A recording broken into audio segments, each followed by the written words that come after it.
नंबर हदीस दे द हजरत अब्दुर्रहमान इब्न सखर अबू हुरैरा रजी अल्लाह तआला अन्हु ना फरमाई कि मां द नबी करीम सल्लल्लाहु अलैहि वसल्लम ना औरेदली दी कि हगा फरमायला कि ए खल्कु मा नहैतुकुम अन्हु फज्तनिबू द कम सन چې تاسو من کوما دا غینه من شي وما امرتكم به فاتوا منه ما استطعتم چې درته حکم کوما هغه ته چې څومره ستاسو طاقت وي نو پاغه باندې عمل کوئ.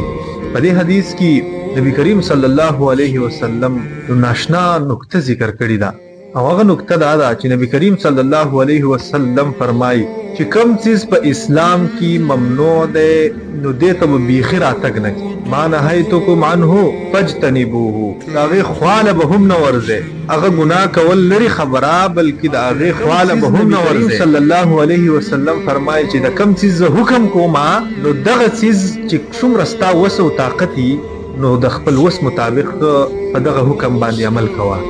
لکه مثال الله رب العالمین سود شراب زنا وغیرہ دا چیزونه حرام کړی دي نو دی کی ستا سره س کوآپریشن نشته ده چې ته دغه عمل وکې او دغه ګناه ته اختیار کې په دې کې ستا سره شریعت هیڅ گنجائش هیڅ کوآپریشن نه دی خیر نه اپشن ستا لپاره شته ده چې ته دغه حرام کار وکې بالکل د دې نه بزان ساته. او بیا نبی کریم صلی الله علیه وسلم فرمایي چې د کم چیز د حکم کوما نو دا چیز دا بخپل د وس مطابق په دې باندې پتا عمل کې دا پتا باندې دي لازم نه دي لکه مخکینو خلکو باندې چې څومره سختیانې وي دا زموږ په دین کې مونږ ته نرمي راخي. زموږ دین دا ډېر الدین سهل دین دا آسان دی په دې کې ګرانی نشته سختی پکې نشته چې کم عمل ته په کم طریقه سره کولای شي خو د شریعت په حدودو کې دنه چې شریعت ته ته اجازه درکړي نو هغه قابل قبول دی. مثلا په ولاړه باندې مونږ نشي کولای نبی کریم صلی الله علیه وسلم او د الله د طرف نه حکم دی نو د دې طاقت چې ستا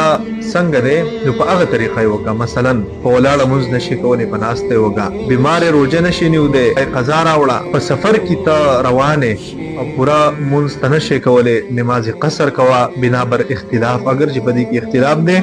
چې قصر بکې عظمت دی او که رخصت دی لیکن دا شریعت په موږ او تاسو باندې اسانتیا راوستي ده. نبی کریم صلی الله علیه وسلم هم فرمایي چې څومره ستا طاقت بس د هغې مطابق یې وکړه. او بیا نبی کریم صلی الله علیه وسلم فرمایي فانما اهلک الذین من قبلکم کثرة مسائلهم مخکیني خلک چې کوم هغه د زیات سوالونو په وجه باندې هغه هلاک شوي د پیغمبرانو نه به زیات سوالونه کوله نو دغه سوالاتو په وجه باندې با هغوی ته احکامات ګرانېده. لکه د هغې ډېر مشهور مثال مونږ خلک وایو که نه وایي ځان نه به بني اسرائیل نه جوړوئ د بني اسرائیلو عادت څه